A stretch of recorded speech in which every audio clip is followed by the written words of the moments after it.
stuff you guys rap about? It's crazy, man. It's like you can be just standing on a corner somewhere, not doing nothing and get shot. It's like we can't rap about Beverly Hills or nothing. We only rap about stuff that we know about, stuff that can happen or did happen, you know? So everything we say in our records is true, you know?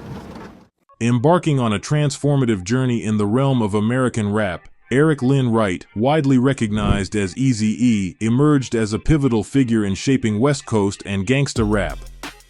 As the driving force behind the influential group N.W.A. and its imprint, Ruthless Records, Eazy E earned the moniker Godfather of Gangsta Rap. His indelible impact resonates not only in the beats and lyrics but also in the cultural evolution of a genre that continues to reverberate through the annals of music history. On September 7, 1964, in the gritty backdrop of Compton, California, Eric Wright was born to Richard and Kathy Wright. Compton, a Los Angeles suburb notorious for its high crime rates and entrenched gang culture, provided the setting for Eazy E's early years. Despite the challenges posed by the environment, his father, a postal worker, and his mother, a grade school administrator, laid the foundation for a life that would eventually transcend the boundaries of his tumultuous beginnings. Navigating the predominantly blood-affiliated streets of Compton while identifying as a Crip, Eric Wright's upbringing was steeped in the complexities of gang culture. His early years were marked by the challenges of being immersed in a life of banging and hustling, reflecting the harsh realities of the environment in which he came of age. Eazy-E's experiences in Compton would later contribute to the authenticity and raw storytelling that characterized his contributions to the rap scene, as he translated the struggles and dynamics of his youth into the verses that would define his legacy. In a pivotal moment during his education, Eazy-E made the decision to leave high school during the 10th grade, although he later went on to successfully complete his GED. The early 1980s marked a tumultuous period for Compton, as it grappled with the simultaneous surge of drug trade and gang activities. During this challenging era, Eazy-E reportedly found himself entangled in the dynamics, engaging in the sale of both marijuana and Following his decision to leave school in the 10th grade, Eric Wright turned to the risky path of drug dealing as a means to not only secure a substantial income but also to navigate the tumultuous streets of Compton. Motivated to turn his life around, Eazy-E made a conscious decision to shift away from the risky drug trade. With the money he had accumulated, he aspired to establish a legitimate and prosperous business. The record store venture represented not only a financial opportunity but also a chance for Eazy-E to break free from the dangerous and illegal activities that had defined his past. Faced with a lack of connections in the music industry, the absence of a high school diploma, and seemingly bleak prospects, Eazy-E confronted an uphill battle. Undeterred, in the mid-80s, he took matters into his own hands by setting up an improvised studio in the garage of his parents' home. It was in this humble space that Eazy-E initiated his journey into the world of music, crafting his first recordings and laying the foundation for a career that would ultimately reshape the landscape of hip-hop. By the age of 23 in 1986, Eazy-E had amassed a substantial sum, reportedly saving as much as $250,000 from his involvement in the drug trade. Driven by a desire to transition from the illicit to the legitimate, he aimed to transform his financial resources into a bona fide enterprise. Observing the rapid evolution of the Los Angeles hip-hop scene during the early 80s, Eazy-E recognized the burgeoning potential of rap as the next significant endeavor. He would later meet with Dr. Dre, who played a huge role in making Eazy-E's music career become a reality. Dr. Dre's passion for hip-hop was sparked by the influential track, The Adventures of Grandmaster Flash on the Wheels of Steel by Grandmaster Flash.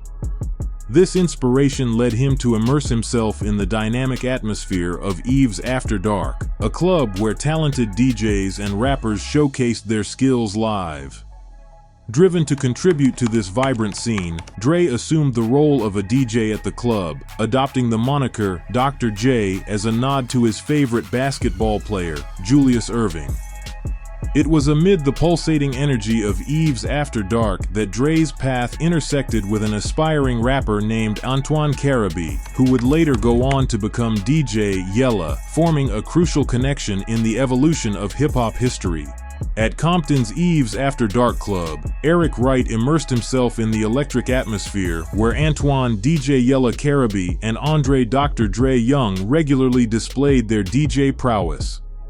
As vital members of the world-class Wrecking Crew, their impact reverberated not only in the club scene but also on the influential AM hip-hop radio station KDA. Dr. Dre, with roots in South Central, maintained a close friendship with O'Shea IceCube Jackson. It was Dr. Dre who encouraged IceCube to delve into crafting explicit rhymes, setting the stage for the collaborative synergy that would later define their roles in the evolution of West Coast rap.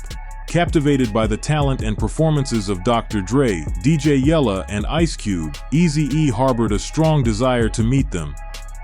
The opportunity for this encounter materialized through Steve Yano, the owner of a record store on the West Coast. Frequenting Yano's record store to purchase albums, Eazy E not only immersed himself in the world of music but also developed an interest in the prospect of owning a record store. Initially, Steve Yano was hesitant about Eazy E venturing into the record store business, but Eazy E persisted, constantly seeking information on how to initiate such an endeavor. During one of his visits, Eazy E purchased a 12-inch record from the local DJ group, the world-class Wreckin' Crew, featuring Dr. Dre, IceCube, and their crew. Intrigued by the music and with a vision for a legitimate business, Eazy E inquired about Dr. Dre's contact information from Yano. The dynamic unfolded where Eric, armed with street money from his past in the drug trade, aimed to transition to a more lawful path. Simultaneously, Dre approached Yano, who had extensive connections in the record business, with aspirations to start a record label. Dr. Dre sought a platform to release his own music. Despite having different dreams, both shared a common need: a record label. This convergence of aspirations laid the groundwork for the formation of Ruthless Records. During that period, reports indicated that Dr. Dre struggled as a manager of his personal affairs, frequently facing financial challenges. Dre often accrued parking tickets and traffic citations, neglecting to pay them until the fines escalated or, in some instances, facing imprisonment for non-payment. This financial predicament coincided with Eazy E's desire to kickstart a record label.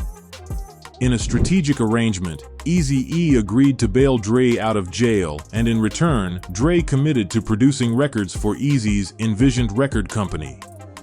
Although the record label only existed in Eazy's imagination at that point, he was fueled by ambition and a swift plan to create music inexpensively in a rented studio.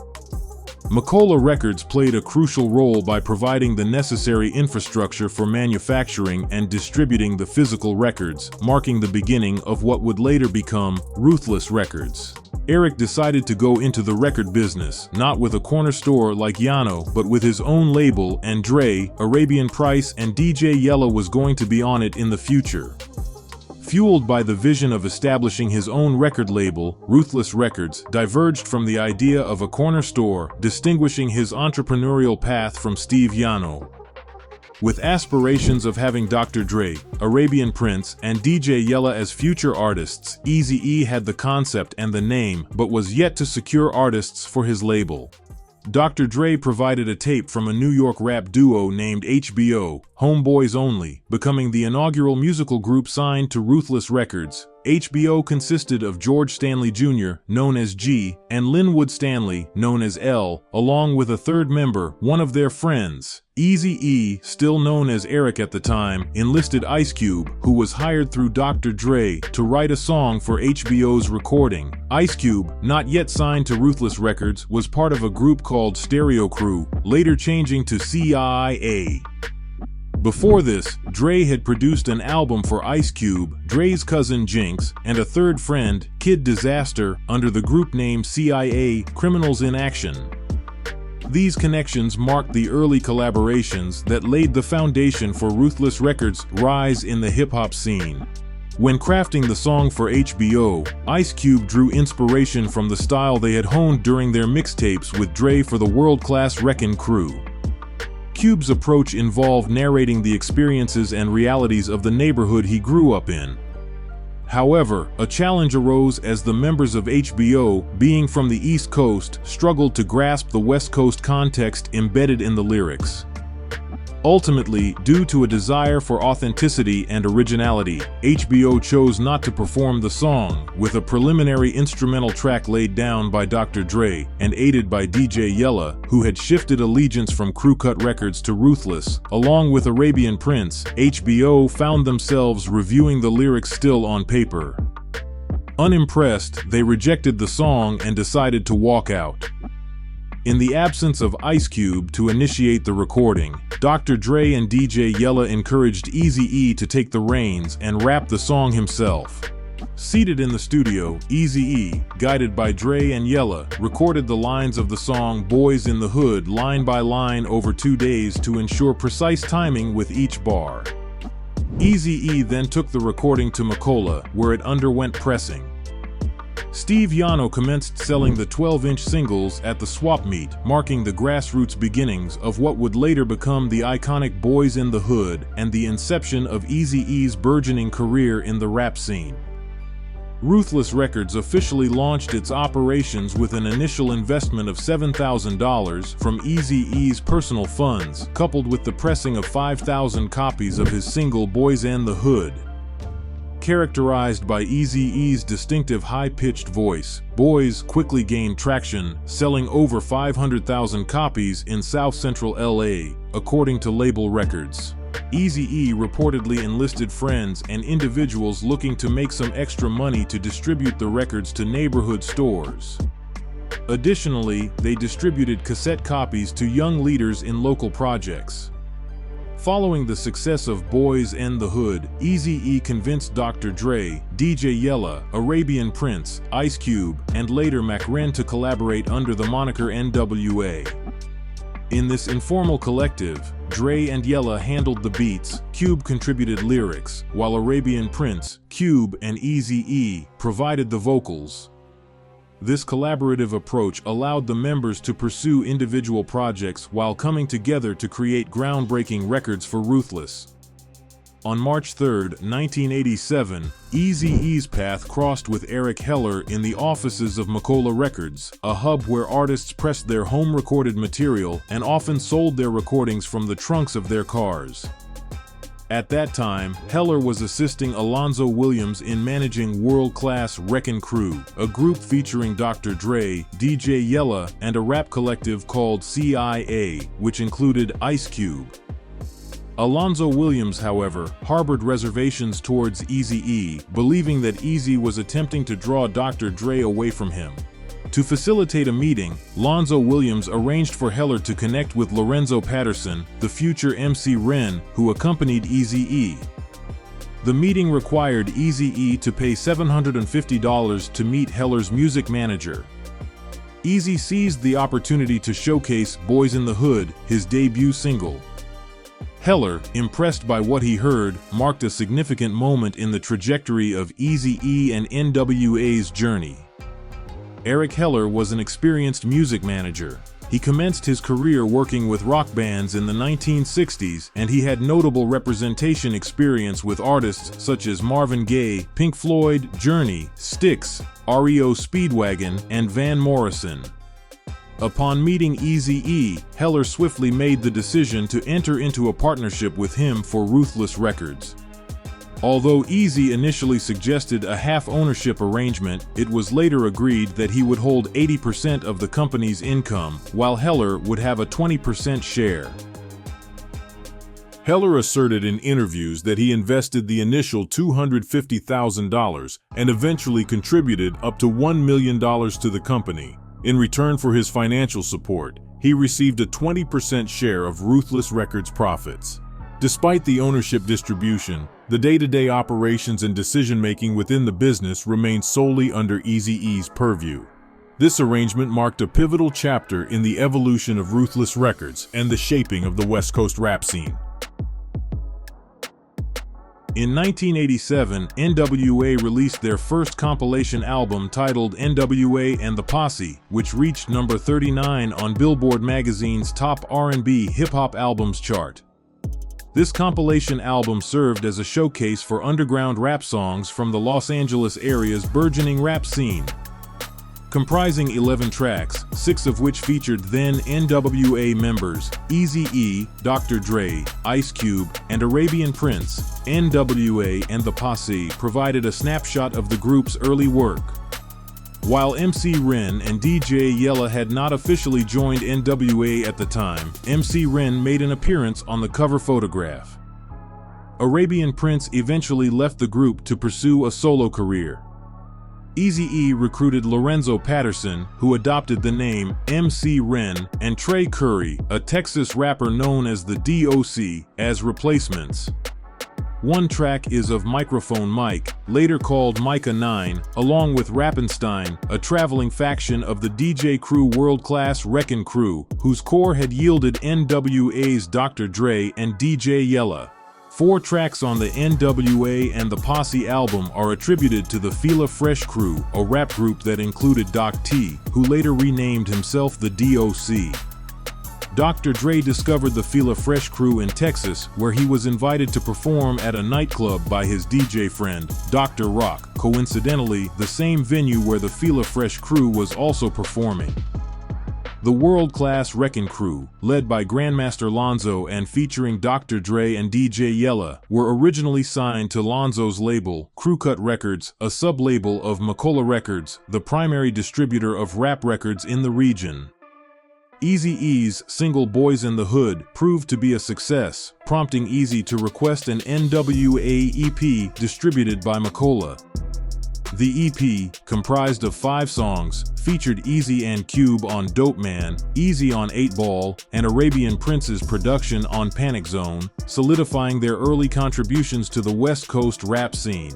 Following the release of the N.W.A. EP, the group decided to part ways with Macola and signed a new deal with Priority Records. However, Macola, not pleased with losing the group, sought to capitalize on their success. They compiled the tracks from Eazy E's Boys in the Hood single and the N.W.A. EP. Additionally, Macola combined these tracks with various other songs from their library, creating the N.W.A. and The Posse album. This compilation, though not released with the group's full cooperation, served as a representation of N.W.A.'s early works, showcasing their emergence in the West Coast rap scene. For the cover photo of the EP, later repurposed for the album, Eazy E gathered N.W.A.'s members in a Hollywood alleyway near Macola's office. Some individuals photographed found themselves there by chance, either driving through the area or accompanying someone else. MC Ren, a future N.W.A. rapper who lived near Eazy E at the time, was captured in the photo but had not yet officially joined N.W.A. Interestingly, DJ Yella, although closely associated with the group, was absent from the photo due to illness on the day it was taken.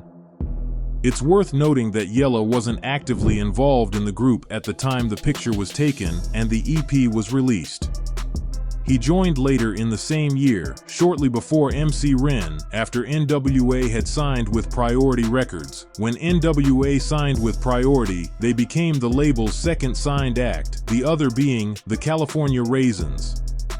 Following the release of their initial compilation, N.W.A. and The Posse, IceCube, who had recently graduated from high school, took a year off to study drafting at the Phoenix Institute of Technology. In the subsequent year, N.W.A. underwent a transformative phase by introducing MC Ren, born Lorenzo Patterson, to the group. This marked a significant shift in their sound as they incorporated the noisy and extreme sonic innovations popularized by Public Enemy. Simultaneously, they embraced a self-consciously violent and dangerous lyrical stance. In 1988, IceCube rejoined the group after completing his university education. Late in the same year, N.W.A. released Straight Outta Compton, a groundbreaking and vicious hardcore record that solidified their status in the hip-hop landscape. The album not only showcased their musical prowess, but also addressed social and political issues, making a lasting impact on the genre and shaping the trajectory of West Coast rap. Straight Outta Compton is widely regarded as a landmark album in hip-hop history. Straight Outta Compton emerged as an underground hit, achieving success without significant support from radio, the press, or MTV. The album was created in a remarkably brief period of 6 weeks, with a production cost of around $8,000. The record exudes a sense of spontaneity, capturing the essence of a group of guys thoroughly enjoying themselves, except for IceCube, who channels a ferocious anger throughout the album. Dr. Dre and DJ Yella, operating under high-powered productions, crafted the beats for each song, with Dre making occasional appearances as a rapper. The lyrical content, including the notorious track The Police, was primarily written by the DOC, IceCube, and MC Ren. The Police sparked significant controversy and brought N.W.A. into direct conflict with various law enforcement agencies, underscoring the group's unapologetic and confrontational approach to social and political issues. The album's raw energy, powerful lyrics, and unfiltered portrayal of life in Compton contributed to its enduring influence in the hip-hop genre. Arabian Prince departed from N.W.A. shortly after the release of the group's debut studio album. Initially, the group was hesitant to release the song, The Police. However, a pivotal moment occurred when Dre and Eazy E were caught shooting paintballs at people at Torrance bus stops. This incident prompted a change of heart from Dr. Dre, and the song was released as a response to the events they experienced. The record hit the shelves in late 1988. Despite its potent message, radio stations were reluctant to play the controversial track, and when the group filmed a music video, MTV refused to air it. Nevertheless, Straight Outta Compton became a commercial success, selling itself without extensive radio or MTV support. Notably, the album was one of the first to carry the newly established parental advisory label, which, in its early stages, simply consisted of a warning about moderate impact coarse language and/or themes. This acknowledgement of explicit content marked a significant moment in the music industry's approach to labeling explicit material for consumers. By the middle of 1989, 6 months after its release, Straight Outta Compton had already made a significant impact. Milt Alaric, an assistant director of the FBI, sent a letter to Priority Records accusing the label of selling a record, The Police, that encouraged violence against and disrespect for the law enforcement officer. This controversy led to N.W.A. being banned from performing in some cities, triggering small riots. 1 month after the release of Straight Outta Compton, Eazy-E's solo debut, Easy Does It, hit the shelves. While the album was dominated by Eazy-E's persona, with MC Ren being the only guest rapper, it was truly a group effort behind the scenes. Although the album received limited attention from radio and television stations, it gained substantial support from Los Angeles' hip-hop underground. On May 20, 1989, Easy Does It peaked at 41 on the Billboard 200, marking another success for Eazy-E and solidifying his influence in the hip-hop scene. The cohesion of the group was short-lived, and the first member to depart was IceCube. Dissatisfaction with his compensation arose when a contract was presented by Jerry Heller while they were on tour. At just 18 years old, IceCube, with guidance from Pat Charbonnet, N.W.A.'s former publicist who became his manager, decided to scrutinize the contract with legal counsel. IceCube turned down a $75,000 contract and opted to leave the group. A lawsuit brought by IceCube against band manager Jerry Heller was settled out of court. Shortly after his departure, IceCube embarked on a solo career. Assisted by Charbonnet, Cube secured a deal with Priority Records, leading to the release of his 1990 album, America's Most Wanted. This move marked the beginning of IceCube's successful solo trajectory, and the album proved to be a critical and commercial triumph. 1 year after the success of his debut album, IceCube's sophomore effort, Death Certificate, soared to number 2 on the album charts. While the song No Vaseline was not officially released as a single, it remains one of the most memorable tracks on the record. What sets it apart is its status as an all-out diss track directed at everyone associated with N.W.A, Eazy E, Dr. Dre, MC Ren, Eric Heller, and DJ Yella. No Vaseline is particularly noteworthy for its boldness and unapologetic targeting of the former group members. In response, N.W.A retaliated with the title track of their 1990 EP, 100 Miles and Runnin', which included a diss towards IceCube. On the EP, a track called Real Niggas served as a full-blown diss to IceCube, where the remaining members accused him of cowardice, questioned his authenticity, longevity, and originality. For Life, also known as E-Phil 4 Zaggin, stands as the second and final studio album by the gangsta rap group N.W.A, released on May 28, 1991. This album marked the culmination of N.W.A's journey as they disbanded later the same year. The departure of Dr. Dre and songwriter The Doc to form Death Row Records was a significant turning point for the group. With only 4 members of the original lineup, Eazy E, MC Ren, DJ Yella, and IceCube, Arabian Prince and IceCube had already left the group in 1988 and 1989, respectively. The album is widely regarded as some of Dr. Dre's finest production work and played a pivotal role in heralding the onset of the G-Funk era. However, it also showcased a clear animosity towards their former member IceCube, with derogatory references found in several songs. The beef between N.W.A and IceCube escalated beyond the music, leading to a real-life incident in 1991 when Dr. Dre assaulted Dee Barnes, the host of the hip-hop show Pump It Up, after she aired a segment featuring IceCube's disparaging words about the group. In 1991, Dr. Dre was reportedly infuriated by a segment aired by Dee Barnes on her show Pump It Up, which he believed intentionally humiliated him. According to Barnes, Dre expressed his rage at a record release party by mercilessly beating her on the floor of the women's restroom at a nightclub. Dre later pleaded no contest to criminal charges, and a civil suit filed by Barnes was settled out of court. During the same year, 1991, Dr. Dre, the DOC, and Mitchell departed from Ruthless Records to join Death Row Records. Allegations surfaced over Eazy E being coerced into signing away their contracts, despite retaining a portion of their publishing rights. This led to a bitter rivalry. Dr. Dre initiated the exchange in 1992 with Death Row's first release, Quit Dre Day, and Everybody's Celebrating, and its accompanying video featured a character named Sleazy E, played by actor AJ Johnson, desperately trying to get money.